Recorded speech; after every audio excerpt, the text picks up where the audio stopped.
The issue on ground actually is quite expository, and it also showed the experience of Nigerians everyday experience. I think the NCAA need to do more, because if you look at their rules, it's very beautiful. They have all the rules, but implementing the rule becomes a problem. If you recall, even Senator Adams Oshomole said clearly that they actually approached him and said they can say to him. He said no. You have to treat him the way you are treating every Nigeria, and that exposes what happens every day. There's what is called no-show time. So when you say no-show, simply means that virtually all these airlines, they intend to get to call in for more passengers. They accept more passengers, hoping that some people may not actually come, and by so doing, they will actually have some people to fill that space. I can tell you my personal experience. Let's not even look at that complaint that we received at Save the Consumers. I had booked this very airline to and fro Abuja on my way to airport, and the first fact is that anytime you book airline in Nigeria, until you board the flight before you have rest of mind, because anything could happen. That's how that's the challenge Nigeria actually face every day. So when I boarded to go, the flight was actually delayed. I went late. On my coming to Abuja, I got to the airport. I never knew there is an SMS that says that it has been actually rescheduled. And the reschedule was from 5 to 8 p.m. On getting to the 8 p.m., it was rescheduled for 10 p.m. Lo and behold, I slept at that terminal in Lagos. And while sleeping, it was not only myself. We are like 8 that insisted. How do you expect us that you have scheduled for the second menu? What am I trying to say? Just to tell you the plight of Nigeria. I can also tell you another one that happens, because this is quite expository. I boarded a particular flight to Lagos. On my way coming, the same thing. I'm supposed to return at 7. Do you believe it was returned back to 2 p.m. Same day, 7 p.m. in the evening, bring me back to 2 p.m. I had to pay to sleep in the particular hotel, and I actually escalate this down to the minister, because we have to use different platforms. And like Senator Adams Oshomole rightly said, everybody resorted to go to online to actually complain, or to someone like him who puts it to action. So for me, I think the NCAA had to do more.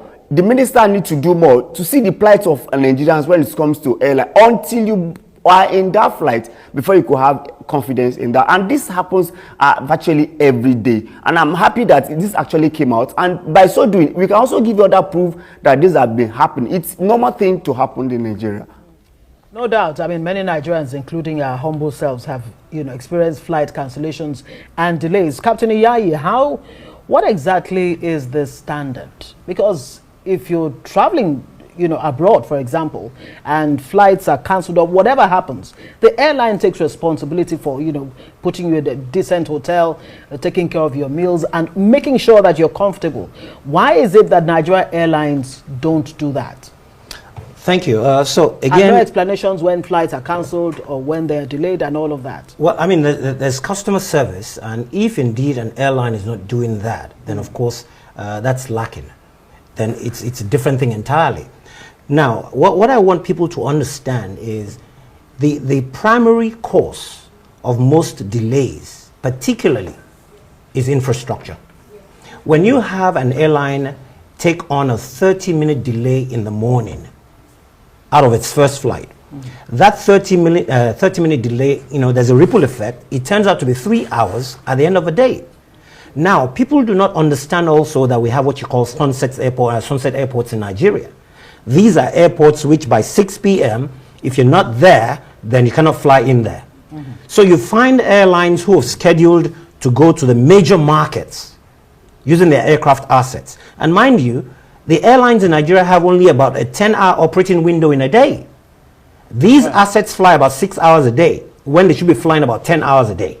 So airlines already have less than 40% utilized capacity already lost by virtue of the infrastructure that is not adequate.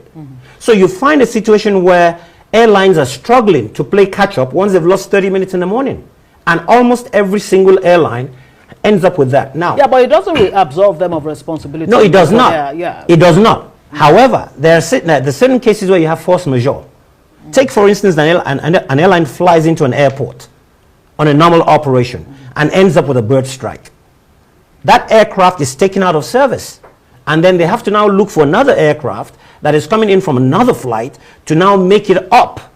And that again, when you talk about the ripple effect of delays, at the end of the day, the number of flights you're supposed to have conducted as an airline, you can't conduct. So you find all of these factors, militating against the airlines.